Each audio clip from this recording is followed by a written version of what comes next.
Murnau est donc un réalisateur allemand qui s'est fait connaître durant les années 10 et 20. Les historiens établissent aujourd'hui qu'il a réalisé à peu près 21 longs métrages, dont il ne nous en reste finalement qu'une douzaine, dont certains d'ailleurs ne sont pas restés à l'état entier, puisqu'à l'époque il n'y avait aucune règle de conservation des films.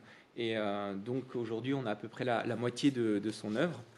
En tout cas, il a un certain succès. Il travaille pour l'UFA, donc la plus grosse société de production allemande durant les années 20. Et il va notamment réaliser Faust en 1926 et Le Dernier des Hommes aussi en 1924, qui ont un certain succès. Et ce sont ces films, et notamment Le Dernier des Hommes, qui traversent l'Atlantique et qui vont rendre attentifs les producteurs américains. Le Dernier des Hommes est un film qui fait vraiment sensation parce que Murnau va faire preuve d'une très grande inventivité visuelle en inventant notamment un élément qu'on a fini par appeler la caméra déchaînée, hein, et en essayant tout un tas de techniques pour permettre à la caméra de devenir mobile, de traverser des corridors, de monter le long de façades, etc. Et ça va avoir une très forte impression sur le public. William Fox, de la Fox, donc aux États-Unis, est très impressionné par ce film et il décide de débaucher Murnau et l'inviter à Hollywood pour signer un nouveau contrat. Donc Murnau tente l'aventure et lorsqu'il signe le contrat, Fox lui dit voilà, je veux de vous un film grandiose à tout prix. Et il va lui mettre vraiment à disposition des conditions absolument exceptionnelles pour tourner son film. Il va se retrouver donc avec tous les avantages qu'on peut imaginer. On est dans une industrie qui est relativement jeune à l'époque et dans laquelle les studios commencent déjà à établir un certain système. Et là, Murnau va avoir droit donc, à un regard sur le montage final, hein, le fameux Final Cut, de recruter l'équipe qu'il le souhaite au niveau technique et un budget absolument pharaonique pour l'époque et surtout pour un tel type de film. Généralement, quand on a des grands budgets, ce sont pour des péplums, des épopées, des grands films de reconstitution historique et pas pour des petits drames sentimentaux comme c'est le cas pour l'intrigue de l'aurore. Le récit est adapté d'un roman qui s'appelle, une nouvelle en fait, qui s'appelle Voyage à Tilsit de Zuderman et qui suit à peu près la même structure, à la différence près que le récit ne termine pas bien, puisque à la fin, le mari se sacrifie pour la femme en lui donnant justement tous ses joncs, lui se noie et elle est sauvée. Et ça se termine par son accouchement 9 mois après leur nuit de retrouvailles d'un enfant. C'est Karl Mayer qui s'occupe du scénario. Karl Mayer, c'est un scénariste extrêmement important dans le cinéma allemand. Il a beaucoup travaillé avec Murnau, notamment sur Le Dernier des Hommes. Et c'est à lui qu'on doit aussi le film fondateur de l'expressionnisme allemand, qui est Le Cabinet du docteur Caligari. C'est un auteur qui a une façon très singulière d'écrire les films. Hein, généralement, quand on a un scénario, on a quelques indications sur le lieu où ça se passe et surtout des lignes de dialogue. Lui, c'est quelqu'un qui écrit de manière extrêmement lyrique. Hein, il s'épanche vraiment sentimentalement sur l'action et il y a un grand sens visuel dans son écriture. Donc, il décrit beaucoup ce qui se passe au niveau des décors, des personnages, etc. Visuellement, c'est extrêmement développé, même s'il n'a aucune notion technique. Mais en tout cas, visuellement, il a déjà une approche qui va conditionner un petit peu le traitement à venir.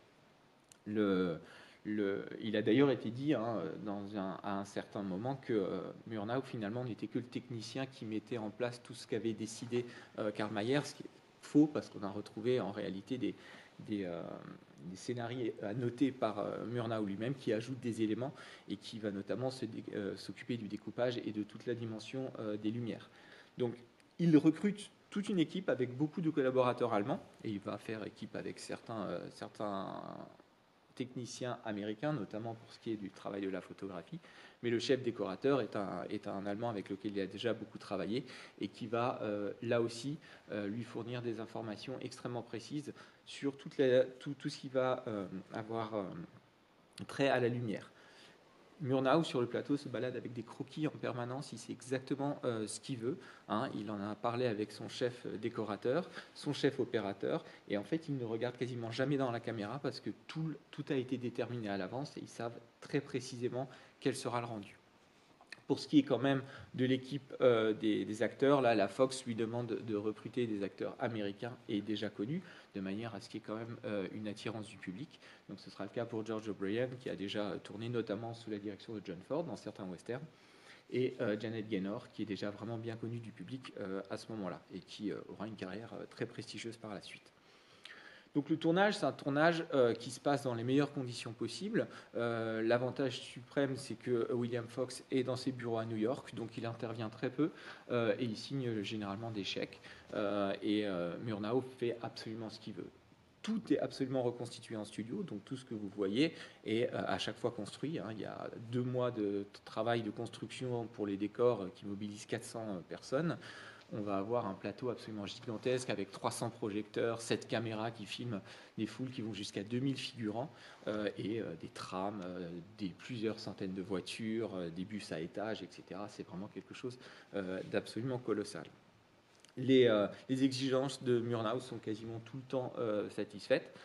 Par exemple, à un moment, il veut un arbre dans un certain plan, au passage notamment du tram, et on va déplacer tout un arbre qui correspond à celui qu'il a pu voir, parce qu'il tourne quand même à proximité le lac de Arrowhead, à proximité d'Hollywood, donc il déplace tout un arbre, et au moment de tourner le lendemain, ils se rendent compte que les feuilles de l'arbre ont flétri, ce qui est un petit peu normal sous les projecteurs, et donc ils vont mettre des échafaudages et remettre des feuilles artificielles sur toutes les branches de l'arbre, qui malheureusement deviennent grises 24 heures plus tard, et ils recommencent avec d'autres feuilles qui cette fois tiendront au niveau de la couleur qu'on peut attendre dans un film en noir et blanc. Donc rien que pour cet arbre, il y a 14 jours de tournage avec des surcoûts qui sont à chaque fois épongés par la Fox sans que ça pose aucun problème. Il en ira de même pour la scène extrêmement importante de la tornade. Murnau a expressément prévu qu'il y ait d'abord des bourrasques de vent et ensuite un déluge et des trompes d'eau.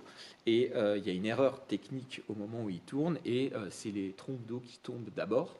Et donc il filme ça, et un des exécutants de la Fox lui dit, bon bah, tant pis, il n'y aura pas de vent, et c'est hors de question. Donc ils attendent que le décor sèche pendant plusieurs jours, et ils reconvoquent les 2000 figurants qui devaient être présents pour qu'il ait, dans l'ordre qu'ils souhaitent, vraiment toute la séquence telle qu'elle avait été prévue sur le script. Le film va donc sortir en 1927.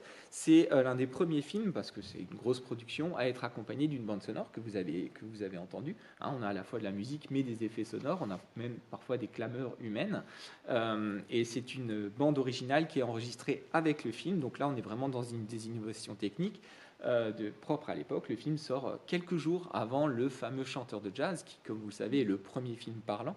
Et qui est un film finalement qui ressemble beaucoup à celui-là, à l'exception de justement quelques séquences. C'est pas un film qui est parlant tout le long, c'est qu'il y a certains segments qui sont parlants, et ce sont les premiers de l'histoire. Donc c'est pour ça que c'est lui qu'on retient pour la postérité. Et c'est un film qui va avoir beaucoup de prestige et un grand retentissement critique.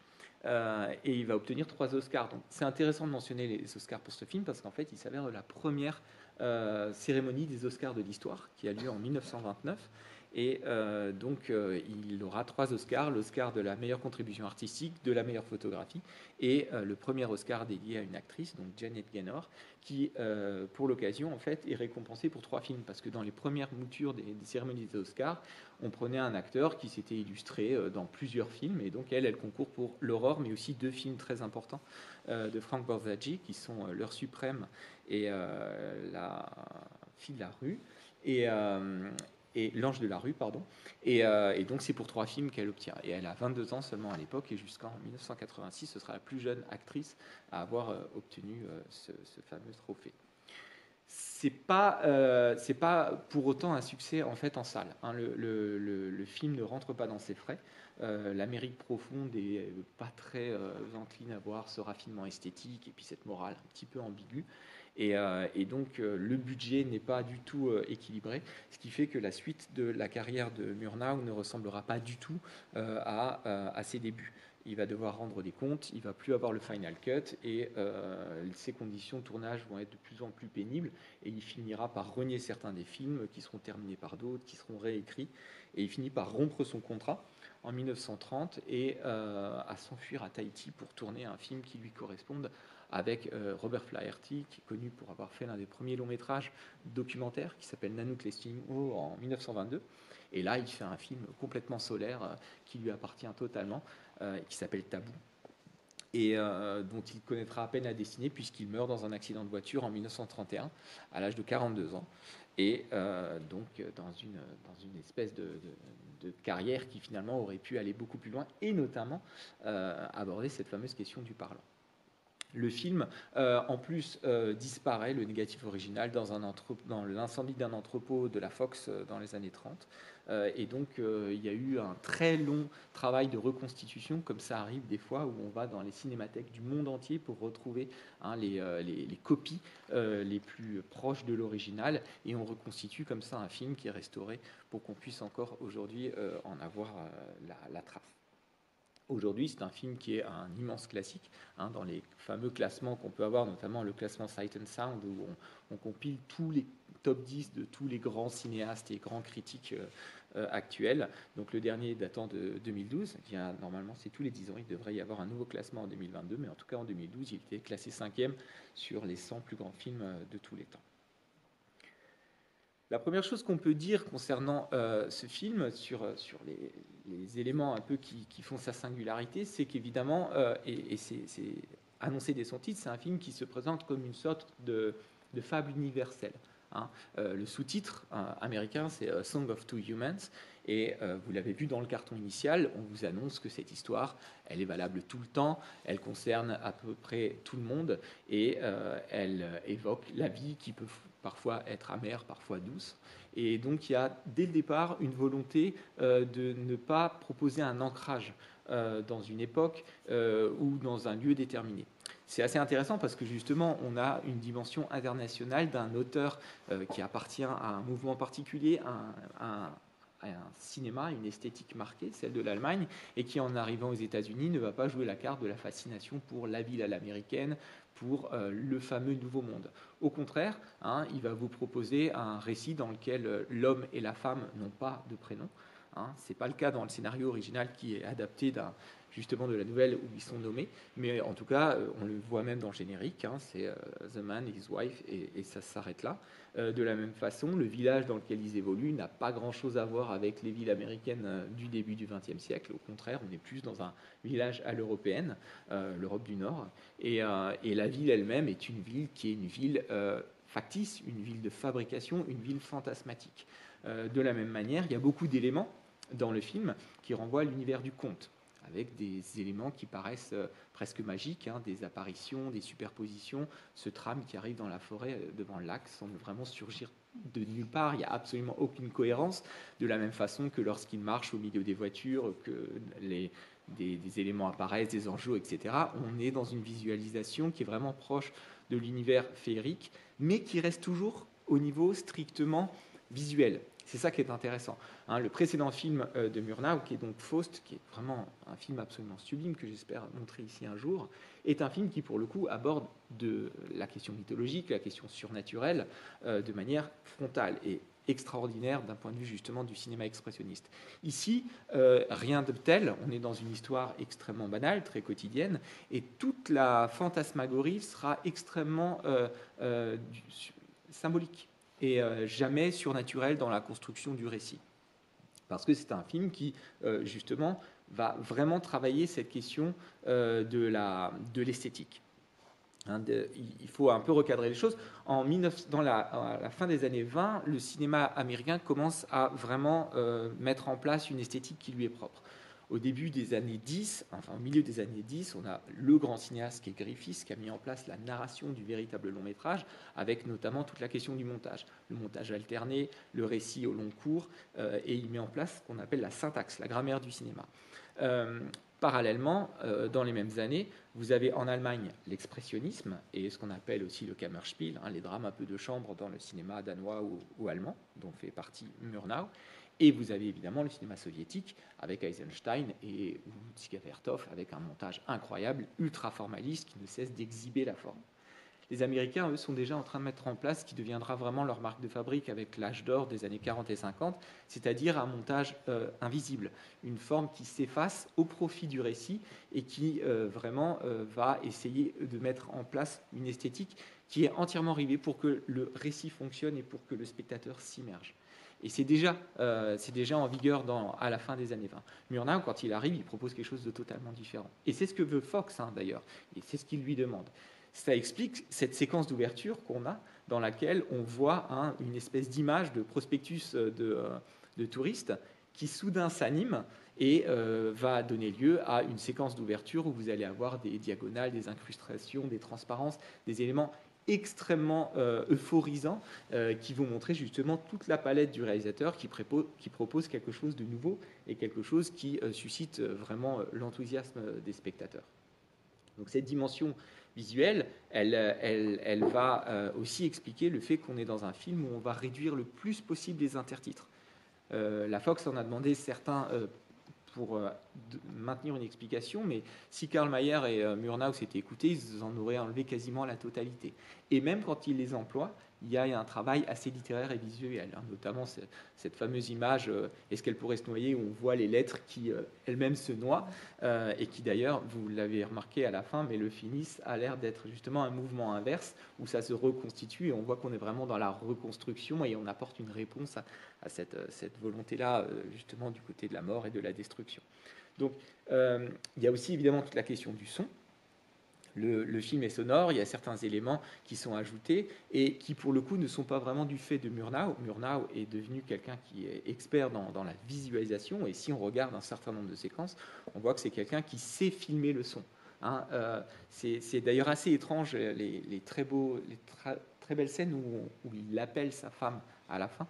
Cette substitution sonore est assez étrange, où on essaye de mettre du son, alors que le mouvement de la caméra et la composition des plans met déjà très bien en valeur justement ce cri du cœur. On n'en avait pas besoin. De la même façon que quand il filme les fanfares au début, quand il montre cette image fantasmatique de la ville, on voit très clairement dans la composition la rythmique, le son des cuivres, et on pouvait s'en passer parce qu'il sait filmer visuellement, si vous voulez, le son. Murnau n'est pas du tout rétif à l'idée de l'émergence d'un cinéma sonore. Il le dit peu de temps avant sa mort. Il dit que c'est un progrès et qu'il trouve ça extrêmement intéressant, mais il dit que selon lui, ça arrive trop tôt. Il dit on commençait à peine à comprendre comment maîtriser les voix du cinéma muet, et il y a cette innovation qui arrive. Je vous rappelle qu'il dit ça en 1931, et un film qu'on a diffusé ici, Les Temps modernes de Chaplin, c'est 1936, c'est-à-dire 9 ans après le premier film parlant, où Chaplin est encore dans un cinéma muet. Il n'arrive pas à s'y mettre parce que, selon lui, l'esthétique, elle passe par le muet, et c'est comme ça qu'il a fondé entièrement toute sa manière de filmer. Et d'ailleurs, ça explique aussi la progression de ce raidissement de l'esthétique, parce qu'avec l'arrivée du son et l'arrivée du parlant, il va y avoir un dispositif technique extrêmement lourd qui va se mettre en place, et les caméras vont devenir beaucoup moins mobiles et beaucoup plus fixes. Donc ça aussi, c'est quelque chose qui va à l'encontre de ce que pouvait faire Murnau. L'autre élément évidemment important à prendre en compte, c'est cette fameuse question de l'esthétique impressionniste. L'impressionnisme, c'est quelque chose de très particulier qui vise à créer, Scorsese disait à propos de Murnau qu'il filmait des paysages mentaux, qu'en fait il avait envie de peindre les désirs des personnages avec de la lumière et des ombres. Et il y a vraiment cette idée que le formalisme chez les expressionnistes n'est pas quelque chose qui vise seulement à une beauté plastique, mais va toujours rentrer en adéquation avec les personnages, avec leurs tourments, avec leurs désirs, avec leurs fantasmes. Et dans ce film, particulièrement dans toute la première partie, l'expressionnisme, il est au service des forces obscures. Et là, on peut faire beaucoup de parallèles avec le film Faust, où on a cette entité au départ qui va, satanique, qui va répandre la peste dans la ville. Ce sont des séquences qui sont absolument magnifique, et là, qui prend la forme de cette maîtresse, cette forme de vamp qui est la créature de la nuit, et qui va réellement attirer du côté obscur ce mari qui ne peut résister à cette force obscure qui est sa libido, son désir d'ailleurs, et son désir de rupture par rapport à sa petite routine campagnarde avec ce fantasme sur la ville.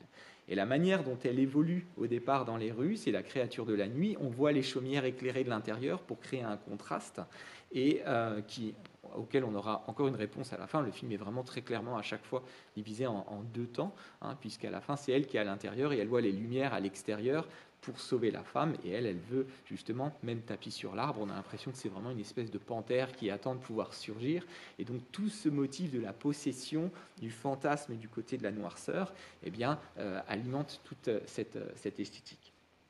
On voit la manière dont le mari est attiré vers le marais dans un plan séquence qui est vraiment resté mémorable, hein. C'est une des séquences qui est vraiment très souvent analysée, où on voit ce mari qui pesamment va vers les marais, hein, va vers la boue, va vers l'obscurité, avec une caméra qui progressivement se substitue et devient subjective avant d'écarter les feuillages pour voir cette femme qui est associée à la lune. D'ailleurs, Murnau avait lesté de plomb les chaussures de l'acteur pour qu'il ait cette démarche extrêmement pesante, et on le voit effectivement, il y a vraiment quelque chose de très marqué de ce côté-là.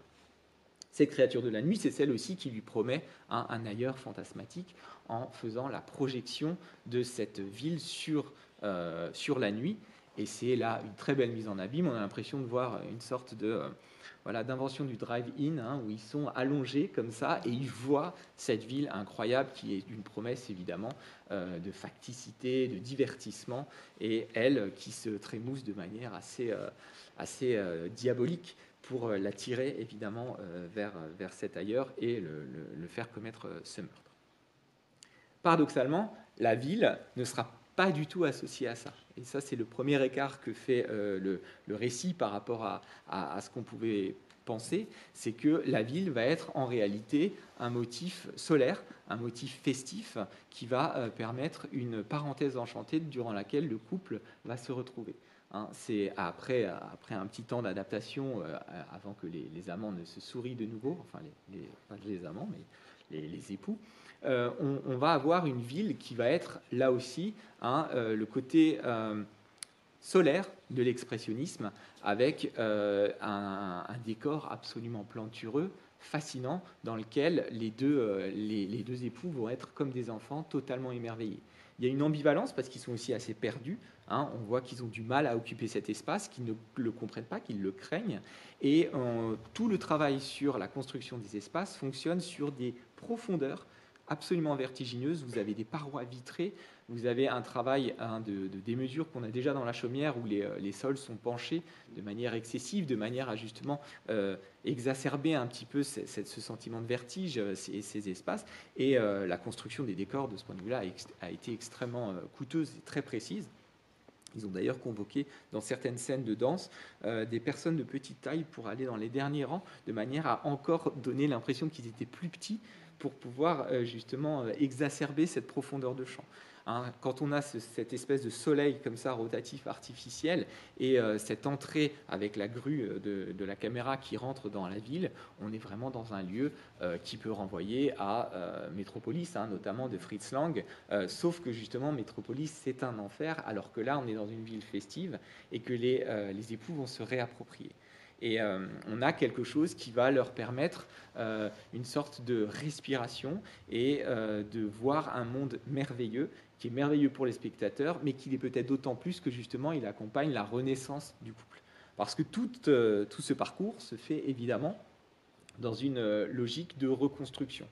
Après un temps qui est celui de la fuite, où on voit vraiment cette femme apeurée qui essaye de s'enfuir le plus loin possible, on va avoir une série d'éléments qui vont permettre au couple de se reconstruire, comme si, de manière raccourcie, le temps de cette journée à la ville, ils allaient reproduire toutes les choses qui avaient été oubliées. Ça commence évidemment par un mariage, où ils sont là, cette fois, en position de spectateur, et on a une première série d'oppositions.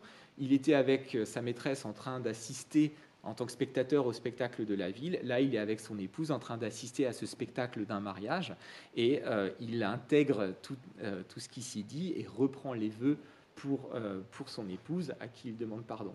Et à partir de là, on va avoir une succession d'éléments, avec le photographe, avec le barbier, etc., qui vont leur permettre de retrouver une image qui avait été complètement oubliée. Parce qu'il y a évidemment toute cette réflexion sur les images qui sont projetées, mais ensuite eux-mêmes qui vont intégrer cette image. On les voit lorsqu'ils foncent la première fois parmi les voitures, c'est l'idée du danger. La deuxième fois, ils oublient complètement et ils recréent leur nature à eux au sein de la ville. Donc ils sont dans un environnement qui est familier et le fait de se faire photographier, c'est aussi justement réexister en tant que couple face à une image qui n'est pas un fantasme, qui est la réalité, à opposer évidemment au fantasme qu'il pouvait y avoir avec les images que projetait la maîtresse. Donc tous ces éléments-là permettent au couple de réexister avec ce qui finalement est un peu le prémisse de la comédie du remariage qu'on va avoir dans les années 30 et 40 à Hollywood, et qui pour le coup est une comédie qui est extrêmement verbale et qui ne peut fonctionner que par le parlant. Murnau fait cette espèce de comédie de la reconstruction conjugale, mais sans aucune parole, parce que justement, il a une esthétique qui permet de construire tout cela. Et ça va aussi conduire à une parenthèse qui va être du pur comique. Et là, on va retrouver vraiment une esthétique très propre à Chaplin, hein, avec tous ces gags, celui de la bretelle, avec le cochon, etc., la statue aussi, où on est vraiment dans un retour en enfance qui permet une respiration extrêmement agréable et à la femme, notamment, de retrouver le sourire et de revenir d'une certaine façon symboliquement à la vie. Il n'en demeure pas moins que les forces obscures sont toujours présentes. Et si on revoit d'ailleurs toute cette parenthèse enchantée, c'est assez intéressant de voir qu'à intervalles réguliers, on les remet en scène. Hein, notamment, le fait de voir un rival amoureux chez le barbier va faire remonter la violence potentielle du mari. Donc la manière dont il marche sur les pieds et ce couteau, même si ça se termine en un gag, il y a quand même une insistance assez longue qui montre justement la violence qui est inhérente à cette personnalité. On a quand même la maîtresse qui revient un moment dans un plan, hein, et le fait que justement cette lune, cette fameuse lune qui est associée à la maîtresse, eh bien, c'est celle qui est la lune de miel, mais qui va mal se terminer d'une certaine manière à la fin. Et on a une série comme ça de ruptures qui annonce le fait qu'on ne peut pas rester dans ce fantasme solaire absolu. On va le voir dans le fait que, une fois qu'ils sont embrassés dans leur champ de fleurs, eh bien, les voitures sont de nouveau là, et il y a cette violence des klaxons, etc. Qu'après l'ivresse, il y a l'addition qui arrive, que même dans cette vision des angelots extrêmement kitsch, il y a des forces noires qui pourraient ressembler à des sorcières, et que lorsqu'ils sortent du restaurant, il y a un gros plan, enfin en premier plan, et ça c'est une construction qu'on a très souvent chez Murnau, c'est que vous avez souvent en amorce au premier plan des objets qui ont une valeur symbolique très forte. Hein. Les objets sont vraiment dépositaires d'émotions, ça c'est aussi propre à l'expressionnisme. On le voit avec tout ce symbole, notamment des fameux joncs qui traversent tout le film et qui ont deux fonctions différentes et opposées. Avec, je disais donc, quand il sort du restaurant, cette fontaine sur laquelle on insiste sur des flots très tumultueux, qui évidemment annoncent la tempête à venir. Cette tempête, elle est évidemment à prendre comme une sorte de déchaînement divin, d'une certaine façon, une force tragique, et qui va aller au-delà de ce que la ville avait pu offrir comme spectacle. C'est aussi ça qui est intéressant. Hein. Ce grand spectacle qu'on a de la ville, c'est évidemment aussi une exhibition de ce que le cinéma peut faire d'absolument extraordinaire. On retrouvera ça notamment dans la comédie musicale. Hein. Ces gigantesques studios avec des scènes grandioses, des centaines de figurants, une synchronisation parfaite. Et là, justement, la nature prend le relais pour détruire tout ça, avec une force, évidemment, contre laquelle on ne peut strictement rien faire. Et c'est aussi un retour pour le mari face à des forces obscures qui, évidemment, l'ont habité au début du film.